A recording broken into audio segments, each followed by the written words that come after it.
എല്ലാവർക്കും നമസ്കാരം. പ്രേംരാജ് എൻ്റെ സ്നേഹിതനാണ്. ഒരു 10 വർഷം ആയിട്ട് പ്രേംരാജിനെ അറിയാം. എല്ലാവർക്കും കാനറ ബാങ്കിൽ അറിയാമോ? എല്ലാവർക്കും കാനറ ബാങ്ക് അറിയാമോ? കാനറ ബാങ്കിൻ്റെ പോളിസിയാണ് പെട്ടെന്ന് എനിക്ക് ഓർമ്മ വന്നത്. എന്താണെന്ന് അറിയാമോ? Guess sir to grow, grow to sir. ഇതാണ് കാനറ ബാങ്കിന്റെ മെയിൻ ആയിട്ടുള്ള പോളിസി.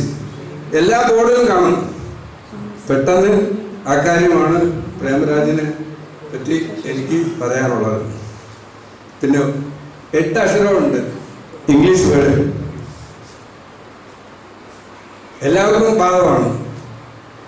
8 അക്ഷരമുള്ള വേർഡ് എന്താണെന്ന് അറിയാമോ? ആറ്റിറ്റ്യൂഡ്. ആറ്റിറ്റ്യൂഡ് എന്ന് പറയുമ്പോൾ എല്ലാവർക്കും ബാധകമാണ്. ഇംഗ്ലീഷിൽ എത്ര ലെറ്റർ ഉണ്ട്? 26 ലെറ്റർ ഉണ്ട്. ആറ്റിറ്റ്യൂഡ് കൂട്ടിക്കഴിഞ്ഞാൽ 100%, അതായത് 100 വരും. അതിൽ പ്രേംരാജിന്റെ 11 കൃതികളാണെന്ന് തോന്നുന്നു. ചില നിറങ്ങൾ തൊട്ട് പല നിറങ്ങളായി മാറി. എല്ലാവിധ ആശംസകളും നേർന്നുകൊണ്ട് ചുരുക്കുന്നു. നന്ദി, നമസ്കാരം. അടുത്തതായി രാകേഷ്. സെൽഫ് ഇൻട്രൊഡക്ഷൻ ചെയ്യാൻ പറഞ്ഞു. എനിക്ക് വലുതായിട്ട് പ്രസംഗിക്കാനൊന്നും അറിയില്ല. നമ്മൾ നാച്ചുറലായിട്ട് സംസാരിക്കുന്ന ആളാണ്. കാരണം മാഡത്തിന് തന്നെ ഓർമ്മ ഉണ്ടോയെന്ന് അറിയില്ല. നമ്മൾ സുഷ്മ മാഡത്തിൻ്റെ കൂടെ OLV സാറിൻ്റെ ഇതിനൊക്കെ നമ്മൾ പങ്കെടുത്തിരുന്നു. അന്ന് കൊറോണ സമയമായിരുന്നു. നമ്മൾ ഓൺലൈനിലാണ് നമ്മൾ പങ്കെടുത്തത്. അപ്പോൾ എനിക്ക് ഈ കൃതിയെ കുറിച്ച് സത്യം പറയേണ്ടത്, നമുക്ക് ഈ നോവൽ ഇപ്പോഴാണ് എൻ്റെ കൈ കിട്ടിയത്.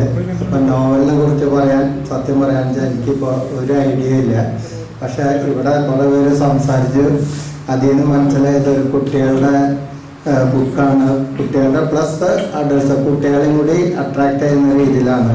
അപ്പം എന്നെ ഇൻട്രൊഡക്ഷൻ ചെയ്യുമ്പോഴേക്കാൾ മുന്നേ എന്നെ സെൽഫ് ഇൻട്രൊഡക്ഷൻ ചെയ്യാം. ഞാൻ ഇവിടെ ഒരു അസോസിയേഷൻ്റെ സെക്രട്ടറിയാണ്. അപ്പം ഞാനിവിടെ പ്രേംരാജിനെ പരിചയപ്പെടുന്നത്, ഞാൻ നോവലിനെ കുറിച്ച് പറയുന്നില്ല, നോവലല്ലാത്ത ഔട്ട് ഓഫ് ദ ബോക്സാണ് ഞാൻ പറയാൻ പോകുന്നത്. പ്രേംരാജിനെ ഞാൻ പരിചയപ്പെടുന്നത് ഒരു 5 വർഷം മുന്നാണ്. മാഡം കുറച്ച് നേരത്തെ പറഞ്ഞു പ്രേംരാജിൻ്റെ ഇല്ലസ്ട്രേഷൻ വർക്ക്. ഓക്കെ, ഞങ്ങൾ പ്രേംരാജിനെ ഒരു 5 കൊല്ലം മുന്നേ, ഇപ്പം നമ്മളെ സംഘടന 10 കൊല്ലമായി.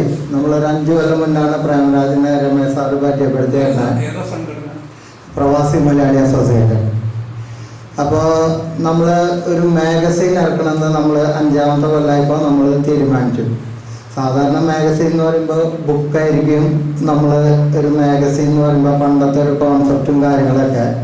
അപ്പോൾ പ്രേംരാജിന് ഒരു ദിവസം നമ്മൾ വീട്ടിൽ വിളിച്ചിട്ട് നമ്മളിതിൻ്റെ ഡിസ്കഷൻ തുടങ്ങിയപ്പോൾ പ്രേംരാജ് പറഞ്ഞു, ഇപ്പോൾ ഒക്കെ ഡിജിറ്റലാണ്, നമുക്ക് ഡിജിറ്റൽ സോവനിയർ ഇറക്കാമെന്ന്. അതായത് ഞാൻ ഈ പറയാൻ കാരണം പ്രേംരാജിൻ്റെ ക്രിയേറ്റിവിറ്റിയാണ്.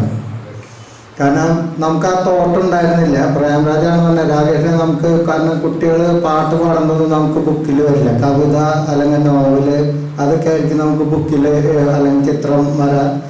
അപ്പോൾ നമുക്കൊരു ഡിജിറ്റൽ നമുക്ക് മാഗസിൻ ഇറക്കാമെന്ന് പറഞ്ഞു. 5ാമത്തെ കൊല്ലം നമ്മൾ വെറും അരമണിക്കൂർ പ്ലാൻ ചെയ്ത വീഡിയോ ഇപ്പോഴും നമ്മൾ യൂട്യൂബിൽ എടുക്കേണ്ടത് 2.25 മണിക്കൂറാണ് ആ ഡിജിറ്റൽ മാഗസിൻ. അത് പ്രേംരാജും ഞാനും ഞങ്ങളൊരു ടീമുണ്ടായിരുന്നു. ഒരു 4 മാസത്തെ ഹാർഡ് വർക്കാണ്. ആ കംപ്ലീറ്റ് വീഡിയോ എഡിറ്റ് ചെയ്ത ആള് പ്രേംരാജാണ്. അതിന് ഒരു 5 പൈസ പോലും മേടിച്ചില്ല നമ്മൾ തന്നെ. അത് വേറെ കാര്യം. അതുകൊണ്ട് നമ്മൾ പറയാം ആളോട് പലപ്പോഴും ആൾക്ക് ജീവിക്കാൻ അറിയില്ലാന്ന്. കാരണം ആള് വർക്ക് ചെയ്ത് കഴിഞ്ഞാൽ 5 പൈസ മേടിക്കില്ല. മാക്സിമം ആരാഴ്ച അത് കുഴപ്പമില്ല. അവസാനം എന്നിട്ട് നമ്മൾ അസോസിയേഷൻ്റെ ലൈഫ് ടൈം മെമ്പർഷിപ്പ് 15,000 രൂപ. ഞാൻ പറഞ്ഞു നിങ്ങൾ ഫ്രീ ആയിട്ട് വേണ്ട, 15,000 രൂപ ലൈഫ് ടൈം മെമ്പർഷിപ്പിലേക്ക് ഞാൻ എന്നിട്ട് കൺവേർട്ട് ചെയ്തു. അപ്പോൾ ആളൊരു കമ്പനിയുടെ ജനറൽ മാനേജറായിരുന്ന ആള്, അത്ര ഹൈ പൊസിഷനിലിരുന്ന ആള്, ഒരു പേഷ്യൻ്റെ പുറത്താണ് ആള് ഫസ്റ്റ് ഫോട്ടോഗ്രാഫി പോയി. ഫോട്ടോഗ്രാഫി കഴിഞ്ഞ് പെട്ടെന്നൊരു നമ്മൾ അറിയണ ആളൊരു എഴുത്തുകാരനായി മാറി. അതിൻ്റെ ഇടയിൽ ആൾക്ക് കുറച്ച് ഹെൽത്ത് ഇഷ്യൂ ഒക്കെ വന്നു. പക്ഷേ ദൈവം അതൊക്കെ നല്ല രീതിയിൽ റിക്കവർ ചെയ്ത് കൊടുത്തു. അപ്പോൾ നമ്മൾ അങ്ങനെ ഒരു ബന്ധമുണ്ട് പ്രേംരാജായിട്ട്. അപ്പോൾ പ്രേംരാജിൻ്റെ ക്രിയേറ്റിവിറ്റി വർക്കാണ് മാഡം നേരത്തെ പറഞ്ഞ ഈ ഇല്ലസ്ട്രേഷൻ വർക്ക്. കാരണം അത്ര മനോഹരമായിട്ട് ഇതിൻ്റെ ഓരോ ഞാനിപ്പോൾ ജസ്റ്റ് കിട്ടിയുള്ളൂ എനിക്കൊരു അരമണിക്കൂർ മുന്നേ ഞാൻ എൻ്റെ ഈ പടങ്ങളൊക്കെ നോക്കായിരുന്നു. നല്ല ഒറിജിനാലിറ്റി നമ്മൾ എന്താ പറയുക അതൊക്കെ ഞാൻ ഡയറക്റ്റ് കണ്ടിട്ടുള്ളതാണ്. നമ്മൾ സോനിയറിൻ്റെ വർക്ക് ഉണ്ടാകുമ്പോൾ ആളെന്നെ ഓരോ പേപ്പർ എടുത്തിട്ട് ഇങ്ങനെ വരയ്ക്കും. അത് നല്ലൊരു എന്താ പറയുക മൾട്ടി ടാലൻറ്റ് ഓൾറൗണ്ടർ എന്ന് പറയുന്ന ഒരു വ്യക്തിയാണ് പ്രേംരാജ്.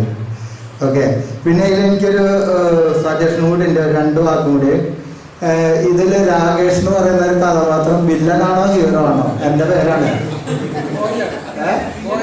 അതെ, കുട്ടിയാണ്. വില്ലനാണോ ഹീറോ ആണോ? ഹീറോ ആണോ? അപ്പോൾ കുഴപ്പമില്ല, എൻ്റെ പേരാണ്. ഓക്കെ, അപ്പോൾ അതൊക്കെ. പിന്നെ രണ്ടാമത്തെ കാര്യം പ്രേംരാജിനോട് പറയാനുള്ളത്, ഈ ഒരു സംഭവം ഞാൻ കണ്ടു ബുക്കിൻ്റെ ഇടയിൽ. ഇതിൻ്റെ ബാക്കിൽ കുറേ അവാർഡ്സിൻ്റെയും കണ്ടു. ഇത് സത്യം പറയാൻ വെച്ചാൽ എനിക്കൊക്കെ 50 വയസ്സായി, കണ്ണിനൊക്കെ കാഴ്ച കുറഞ്ഞു തുടങ്ങി. അപ്പോൾ ഇത്ര അധികം അവാർഡുകളൊക്കെ മേടിക്കുന്നത് കുറച്ചും കൂടി അടുത്ത പ്രാവശ്യം സൈസ് കൂട്ടാം. ഓക്കെ, കാരണം എന്നിട്ട് നിങ്ങൾ ഇത്ര അധികം വെറും 2-3 കൊല്ലം കൊണ്ടാണ് ഇത്ര അധികം ബുക്കുകൾ വായിച്ച് എഴുതി ഉണ്ടാക്കിയത്. അത് നിങ്ങളുടെ ഒരു ഹാർഡ് വർക്കും കാര്യങ്ങളാണ് നിങ്ങൾക്ക് ഇത്ര അധികം അവാർഡും കിട്ടിയത്.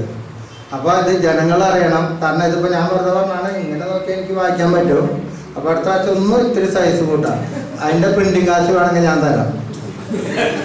ഓക്കെ, അപ്പോൾ ഇതിൻ്റെ സൈസ് ഒന്ന് കൂട്ടാം. ഓക്കെ, ഇത് കാരണം നിങ്ങളുടെ റെക്കഗ്നേഷനാണ്. പിന്നെ നമ്മൾ ആ മ്യൂസിഷ്യൻ പറഞ്ഞ ഒരു വേർഡ് ഞാൻ ആള് പോയിന്നാണ്. കാരണം ഇതേപോലത്തെ ബുക്ക് ഇപ്പോൾ MTയുടെ 2ാം മൂഴൊക്കെ സിനിമയൊക്കെ ആയിട്ട് വന്നു. അപ്പോൾ ഇതേപോലെ ഫ്യൂച്ചറിൽ പ്രേംരാജിൻ്റെ ബുക്കും ഒരു സിനിമയൊക്കെ ആയിട്ട് വരട്ടെ. അതിനുള്ള എല്ലാവിധ ആശംസകളും എൻ്റെ ഭാഗത്തുനിന്ന് നേരുന്നു. നന്ദി, നമസ്കാരം.